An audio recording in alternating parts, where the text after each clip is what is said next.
She stood motionless. The cold morning air bit at her skin, her breath turning into mist as the sun slowly rose over the grounds of the U.S.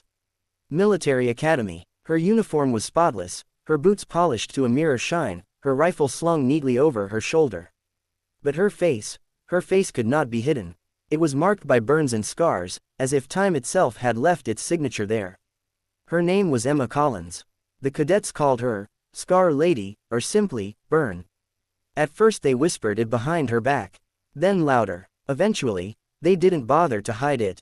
They laughed when she walked by, muttered insults, left mocking notes on her bunk. Emma never responded. Not a word, not a complaint. Only her eyes spoke, cold on the surface, but holding an ocean of pain deep within. They never knew where the scars came from. To them, she was just an odd, withdrawn girl who didn't fit in.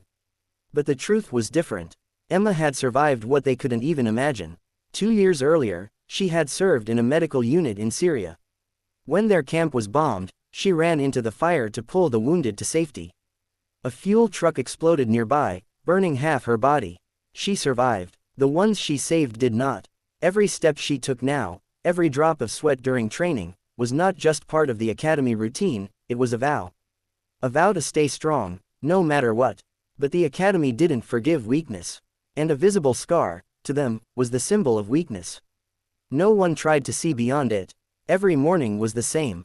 Wake up, cold shower, drill, mockery. One cadet, Josh, once sneered, "Hey, Collins, ever look in a mirror?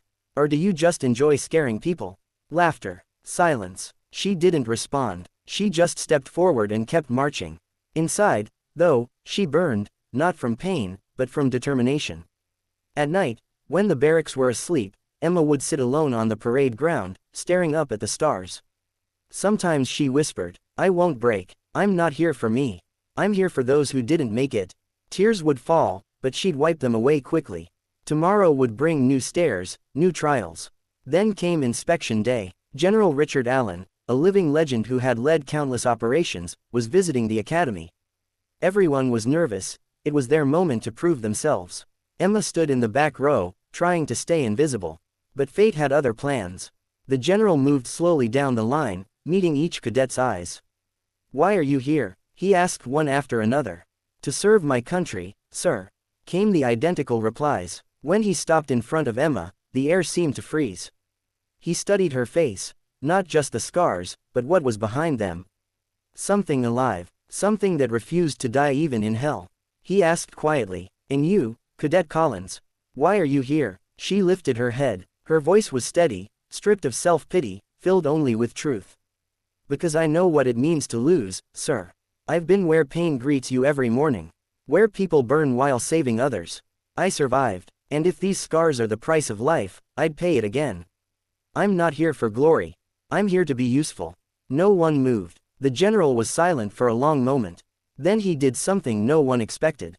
He straightened his back, raised his hand to his temple, and saluted her, in front of everyone. A man who had seen war, who carried gray in his hair and battle in his eyes, was saluting the young woman everyone else had mocked.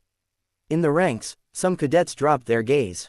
Josh swallowed hard. For the first time, he felt shame. Emma stood still. Her lips trembled. "Sir," she whispered softly. The general nodded. "You are a soldier, not because of your uniform, but because of your heart." From that day, everything changed. The laughter stopped. Now, when she walked the halls, no one turned away. Cadets began to approach her, to ask for advice, for training tips, for help.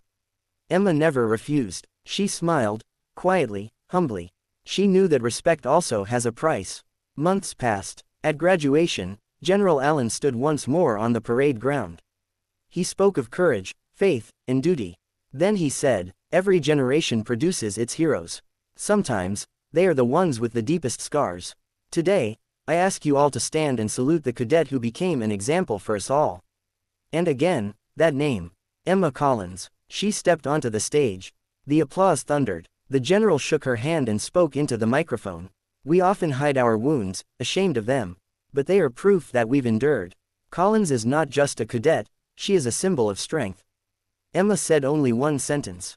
"I'm not a hero. I just didn't give up." The crowd erupted in applause. Some cried, and some finally understood that true beauty isn't flawless skin, it's a heart that keeps beating after all the pain. From then on, the academy had a new tradition. On the wall of honor, beside the portraits of decorated graduates, hung a photo of a young woman in uniform, with a faint, scarred smile. Beneath it were the words, "Your scars are not your shame. They are proof that you survived." Every new cadet who passed by would stop. Some would simply look, others would nod, but everyone knew, behind that photo was a story that taught them one thing. Strength isn't about perfection, it's about standing tall when the world tries to break you. If you're hearing this story now, remember this. The world will always find a reason to judge you. People will laugh at your weaknesses. But if you don't give up, one day, they'll stand and applaud you. Your scars aren't ugliness, they're your medals of endurance. So don't hide them, be proud of them, and never forget, one day, life itself will stand at attention before you. If this story touched your heart, share it. Because sometimes, one simple, "You can do it," saves more lives than 1,000 speeches.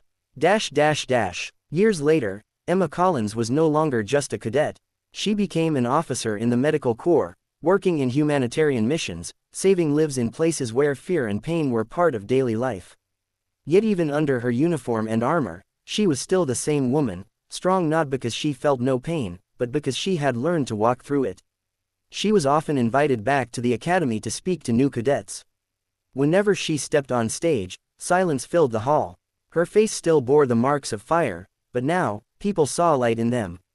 She always began simply, "You all came here chasing a dream. But remember, real strength isn't in never falling. It's in getting up after you fall." She spoke not of glory or medals, but of fear. Of how pain changes people. Of how every wound is not the end, but the beginning of a new chapter. Cadets sometimes cried, sometimes sat in silence, but none left untouched. Because before them stood someone who had lived through what they only feared.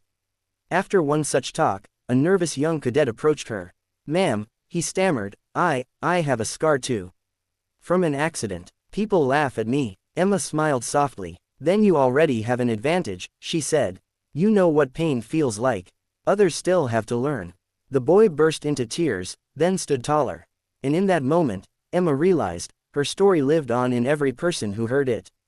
Years later, newspapers would call her, the woman who changed the academy. But Emma never cared for titles. She just kept doing what she always did, helping, teaching, inspiring. In one interview, a journalist asked her, "How do you feel when people call you a hero?" She smiled. "A hero isn't someone who doesn't fear. A hero is someone who moves forward despite the fear. I just stopped running from the mirror." One day, she met General Allen again. He was retired by then. They sat together in a park, sipping coffee, recalling that day on the parade ground. The general chuckled. "Remember how everyone went silent? You changed more than you think, Emma. You taught them to see the person, not the scars." Emma looked at the sky and said quietly, "No, sir, I just showed them that even a burned soul can still shine." The wind rustled the leaves, sunlight gently touched her face. And somewhere, in a new class of cadets standing beneath the American flag, there was surely another young man or woman with scars. But thanks to Emma Collins, no one saw them as shame anymore.